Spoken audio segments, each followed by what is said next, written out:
Learn how to fix Windows blue screen errors on the MSI Vector with proven troubleshooting techniques. This tutorial helps identify the cause and restore stable operation. So while you're performing updates, you're getting an IRQR not less or equal message, K-mode exception not handled, kernel data in page error, a lot of errors pertain to this problem, and we're going to go ahead and jump into what should hopefully be a pretty straightforward process, guys, and we're going to go ahead and jump right into it. So first thing I'd recommend doing would be to actually go ahead and boot to the troubleshooting utility on Windows 11. So if you do a hard power off 3 times in a row, Windows should automatically attempt to launch the starter prepare utility. And if it doesn't find anything, it will give you the option to select advanced settings, in which case it will take you to a screen that looks like this. Now, if it does not take you to a screen that looks like this, or you're unable to get to that, you can also download the Windows 10 Media Creation Utility, or Windows 11. They probably will make a creation utility for Windows 11 at some point. And it doesn't really matter. You can actually run the Windows 10 utility on Windows 11 as far as I'm aware. And you should be able to run the troubleshooting utilities built in within it. So you just would go ahead and download it to an ISO file and then burn it to a DVD or USB. It'd have to be about 4 gigabytes or more. It couldn't be a small USB flash drive, and it couldn't be a CD. It'd have to be a DVD. And then you'd boot your computer from it. So depending on the computer manufacturer, you'd have to tap a different key on your keyboard in order to launch that menu, in order to select what boot drive you want to go off of. So it could be anything between the escape key, F2, F8, F12, for example. And those are the function keys on the top of your keyboard. So you may have to just do a little bit of trial and error. Shouldn't take you more than a couple minutes. Googling it would probably be best before you even begin. But anyway, we're ready to go ahead and jump right into it. So we're on the choose an option page. So these will look very similar whether you're booting from it directly within Windows itself, or if you're plugged in a USB flash drive with the media creation utility installed and you selected the recovery option. So when you are setting up your Windows 11 installation or Windows 10, depending on the drive you're using, there should be an option to repair your computer in the bottom left corner of the dialog window, one of the first screens that comes up. You go ahead and select that, and then it would take you to a troubleshooting screen like you see here. And you want to go ahead and select troubleshoot, reset your PC, or see advanced options. And then there are going to be a whole bunch of options in here that we're going to explore in today's video. The first one, we're going to actually go underneath advanced options and then select startup prepare, fix problems that keep Windows from loading. So go ahead and select that first.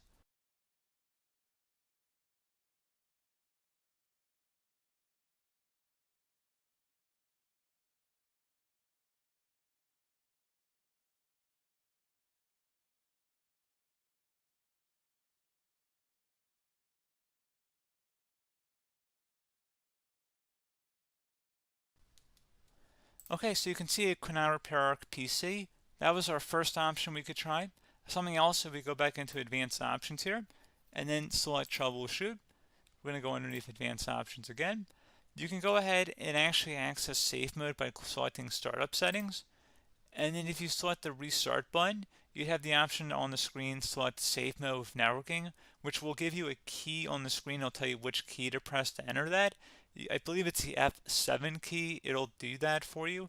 I'm not going to go over that in today's tutorial because I don't really want to go into safe mode, but you're more than welcome to attempt that by going into here and then selecting restart. Again, it'll launch another screen. It'll say what key do you want to press, and it'll give you like 7 or 8 different options, and you want to select safe mode with networking. There's also an option for a command prompt too, but that's going to be something we're going to cover later in this video, and we don't even have to go through that in order to access it. So that's why I'm not going to really push for that, because unless you know exactly what's causing the problem, you probably don't need to go into safe mode. Unless you're trying to recover files, in which case then you definitely can go into safe mode, but we're trying to actually recover our computer here. So I hope that makes sense. Something else we can also try here as well would be to uninstall updates, remove recently installed quality or feature updates from Windows. So if you go ahead and select that, you can uninstall the latest quality updates, which generally is the more day-to-day updates. Feature updates are the less regularly released ones, like the big ones. I would equate it to service packs in like Windows 7 and Windows Vista and Windows XP. So larger updates that occur once or twice a year at most. And the quality updates are more just a regular update. So probably obviously depend. It'll take longer if you're going to try and uninstall the latest feature update versus quality update, and maybe you don't need to go back that far. So just giving you guys a couple pointers with that. Something else you can also look at here, and we're going to jump into the command prompt in a little bit, but you can select System Restore, which will use a restore point recorded on your PC to restore Windows. And this is something I would highly recommend here, guys. So select Next. Assuming you have a restore point saved on your computer, you go ahead and select the most recently created one, and you'll select Next, and then you'll select the drive. You shouldn't actually have to select the drive. You can scan for affected programs, but we're going to keep it all default here, and then we're going to select Finish. So once started, System Restore cannot be interrupted. Do you want to continue? I think we're going to select yes. I don't think we have anything better to do on our computer right now, so just give it a moment here to initialize. It will take a couple minutes to run, obviously depending on how large your hard drive is and how much is saved on the System Restore point. So just give it a couple minutes here.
Okay, so you can see System Restore completed successfully.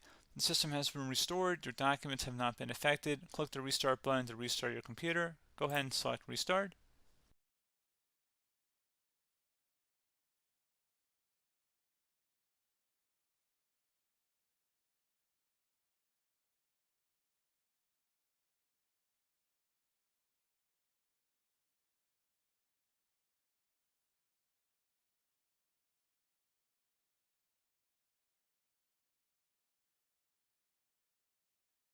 Okay, so you can see the system has been restored successfully.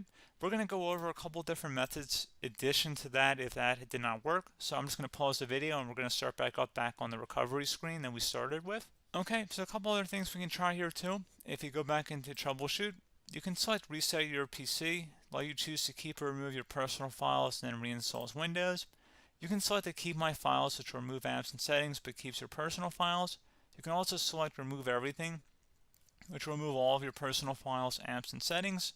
So this is more of a factory reset, the second option here. First option, it should not delete all of your personal files. However, it will pretty much clear most of your programs, and keep in mind, there's no guarantee that your information, number one, is even still available and easily recoverable on your computer to the point that you actually would be able to recover anything.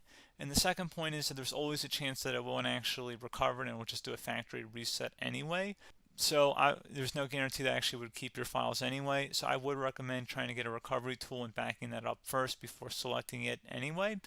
But again, those are a couple different options. And then something else you can try here, if you go back to the choose an option. Another option, if you go underneath choose an option and select troubleshoot, advanced options, and now select where it says command prompt.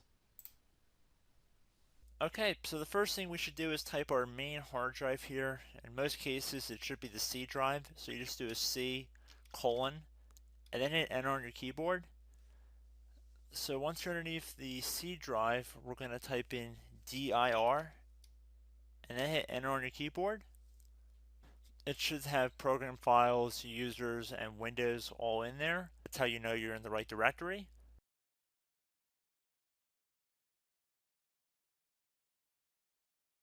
In some cases, it might be the D drive as well, so just keep that in mind.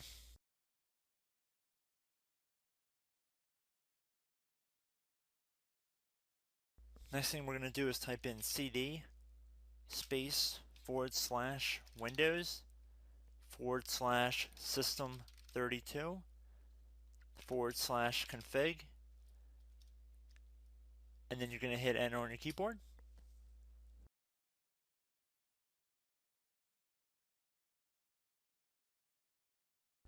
So now you're going to type md space backup.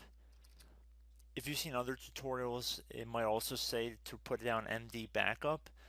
That's because the backup name is pretty common when you want to back something up. So you can name this whatever you want, doesn't have to be backup. So if you've already made a backup folder in the past, you could do backup 1, for example. So once you're done setting the name you want the backup to be called, hit enter on your keyboard again.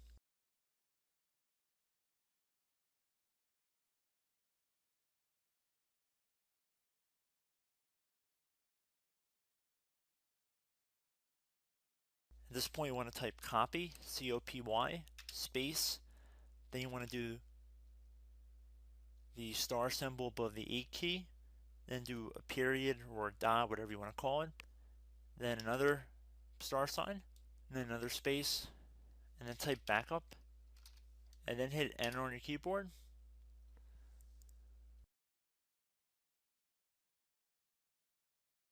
Now you want to type cd reg back, R-E-G-B-A-C-K, and then hit enter on your keyboard. So now that we are under the reg back, so now you want to type dir again, and then hit enter.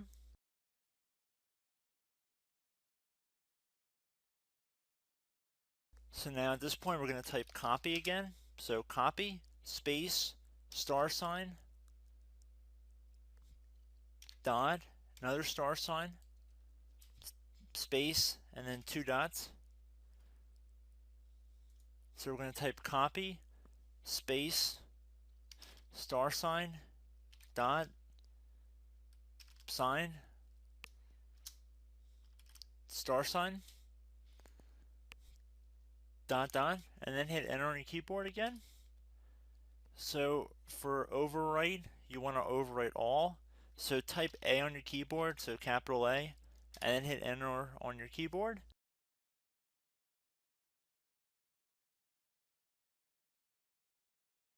So at this point you should be good to go. You can close out of the command prompt window, and if you accidentally continue to Windows 10 you should be all set. So I hope one of these 3 or 4 different methods we went through in this tutorial helped you guys out. Again, I'm not sure if you guys heard me earlier, but try to go back into your safe mode if possible and uninstall any programs you know might be conflicting with the Windows startup if you can get into safe mode. So just keep that in mind. Something very simple like that could be blocking up everything. So again, I hope this tutorial helped you guys out, and I will catch you in the next tutorial. Goodbye.